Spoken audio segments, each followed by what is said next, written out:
எங்கேயாவது உறுப்பினர் சேர்க்கறதுக்கு இந்தியாவில் போய் வீடு வீட பிச்சை எடுக்கிற மாதிரி கதவை தட்டி பிச்சை எடுத்த கட்சி திமுக கட்சி ஒண்ணுதான். திமுகவினர் உறுப்பினர் சேர்க்கைக்காக வீடு வீடாக சென்று யாசகம் கேட்பதாக நேற்று சுற்றுப்பயணத்தில் பேசிய முன்னாள் முதல்வர் எடப்பாடி பழனிசாமி அவர்கள் கடுமையாக விமர்சனம் செய்துள்ளார். கட்சி தான் திமுக கட்சி. வீடு வீடா வருவாங்க, உஷாரா இருங்க. இன்னொன்னு, எல்லா கட்சியும் உறுப்பினர் சேர்த்துவாங்க, கட்சிக்கு உறுப்பினர் சேர்த்துவாங்க. அது இந்தியாவில் முழுவதுமே யார் விருப்பமோ அந்த விருப்பப்பட்டவர்கள் அந்த கட்சியில் போய் இணைஞ்சுக்குவாங்க. அதுதான் இதுவரைக்கும் நடைமுறை. திமுகவிலையும் அப்படித்தான் இருந்தது. ஆனா திரு ஸ்டாலின் என்னைக்கு திமுக தலைவர் வந்தாரோ அன்னைக்கே திமுக உறுப்பினர்லாம் வேற கட்சிக்கு மாறி போயிட்டாங்க.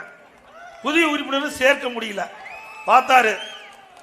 இப்போ ஊடு ஊட போய் கதவை தட்டி எங்க கட்சியில் சேர்ந்துக்குங்க, எங்க கட்சியில் சேர்ந்துக்குங்கன்னு கெஞ்சாத குறைய கெஞ்சி கட்சியில சேர்த்துற அவல நிலை உள்ள ஒரே கட்சி திமுக கட்சி தான்.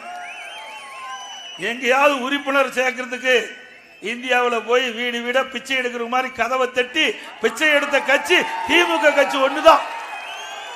அந்த அளவுக்கு திமுக போயிட்டுது, படுபாதாளத்துக்கு திமுக போயிட்டுது. ஏன்னா 4 ஆண்டு காலம் மக்களை சிந்தித்து பார்த்து திட்டங்களை கொண்டாந்துருந்தா மக்கள் அவர்களை ஆதரிப்பாங்க, கட்சிக்காரன் அவரை ஆதரிப்பான். ஒண்ணுமே செய்யல. அது மட்டும் இல்ல, திமுக அமைச்சரவையில் இருந்த ஒரு அமைச்சர் திரு பழனிவேல் தியாகராஜன் ஒருத்தர், அவர் நிதி அமைச்சராக இருந்தார். 2 வருஷத்துக்கு முந்தி ஒரு ஆடியோவில் ஒரு செய்தி வெளியிட்டார்.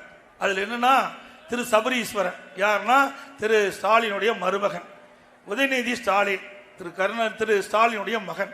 2 பேர் சேர்ந்து திரு சபரீஸ்வரன் அவர்களும் திரு உதயநிதி அவர்களும் 30,000 கோடியை கையில் வைத்துக் கொண்டு என்ன செய்வது என்று தெரியாமல் புரியாமல் இருந்து கொண்டிருக்கிறார் என்று செய்தி வெளியிட்டார்.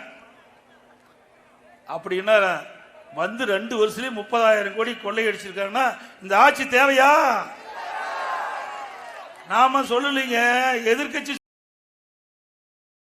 செய்திகளை உள்ளது உள்ளபடி தெரிந்து கொள்ள ரெஃப்ளெக்ட் நியூஸை சப்ஸ்கிரைப் பண்ணுங்க.